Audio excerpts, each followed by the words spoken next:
ఇచ్చేందుకు ఎలాంటి సంబంధం లేదని, కానీ జగన్ ప్రభుత్వం కావాలని టీడీపీ మీద తప్పుడు ప్రచారం చేస్తుందని మాజీ మంత్రి అమర్నాథ్ రెడ్డి అన్నారు. పింఛన్లు ఇవ్వాలన్న ఆలోచన ఏమాత్రం జగన్కు ఉన్నా వెంటనే పింఛన్లను అందించాలని, వాలంటీర్లు లేకున్నా పింఛన్లు ఇవ్వవచ్చునని తెలిపారు. ఈ అంశాన్ని కూడా జగన్ రాజకీయాలకు వాడుకుంటున్నాడని అమర్నాథ్ రెడ్డి మండిపడ్డారు. గతంలో తమ ప్రభుత్వం సచివాలయం సిబ్బంది లేనప్పుడు కూడా పారదర్శకంగా పింఛన్లు పంపిణీ చేశామన్నారు. మండల ప్రజా పరిషత్, రెవెన్యూ అధికారులు కలిసి పథకాలు అందించిన సందర్భాలు ఎన్నో ఉన్నాయన్నారు. పింఛన్లు ఇచ్చే ప్రయత్నం చేయకుండా ప్రతిపక్షాల మీద నిందించడం సరైంది కాదన్నారు. వృద్ధులకు, దివ్యాంగులకు, వితంతువులకు ఇబ్బందులు కలగకుండా వెంటనే పింఛన్లు అందించాలని ఆయన డిమాండ్ చేశారు.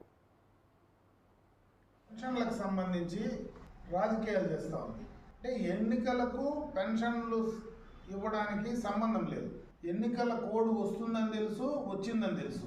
వచ్చిన తర్వాత ఏ రకంగా పేదలకు, ముఖ్యంగా వృద్ధులకు ఇన్ టైంలో పెన్షన్ ఇవ్వాలనేటువంటి ఆలోచన, చిత్తశుద్ధి ఏమాత్రం ఈ జగన్మోహన్ రెడ్డికి లేకపోయినా దీన్ని కూడా రాజకీయాలకు వాడుకునేటువంటి నీచపు ఆలోచన చేస్తున్నారు.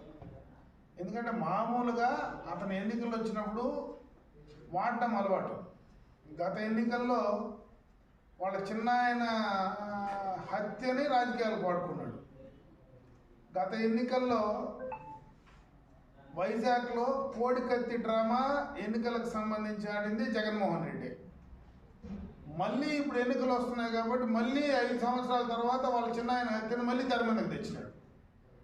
అంటే సిగ్గు ఎగ్గు కూడా లేకుండా డైరెక్ట్గా స్టేజ్ మీదనే మా చిన్నాయన హత్య ఆ భగవంతుడికి వాళ్ళ చిన్నాయనకే తెలిసిన మాట్లాడేటువంటి పరిస్థితి ఒక ముఖ్యమంత్రి స్థాయిలో 5 సంవత్సరాల అధికారంలో ఉండి సొంత చిన్నాయన చనిపోతే ఆ హత్య గురించి మాట్లాడుతున్నాడంటే బేలగా అతనికి ఆస్కార్ అవార్డు ఇవ్వచ్చు. అంటే నటన, అంటే ఆ ముఖంలో కూడా ఏ ఫీలింగ్స్ ఉండవు. చెప్పడానికి అసలు నవ్వుతాడా, ఏడుస్తాడా, లేదా ఇంకేదైనా చెప్తా ఉందా అని అర్థం చేసుకోలేనటువంటి ముఖాన్ని భగవంతుడు ఇచ్చాడు. దాన్ని తీసుకొని ఈరోజు వృద్ధుల పెన్షన్లు కూడా రాజకీయాలకు మూడు పెడతా ఉన్నాడు. వాలంటీర్లు లేకపోతే పెన్షన్లు ఎవరేమనే విధంగా చెప్తా ఉన్నాడు.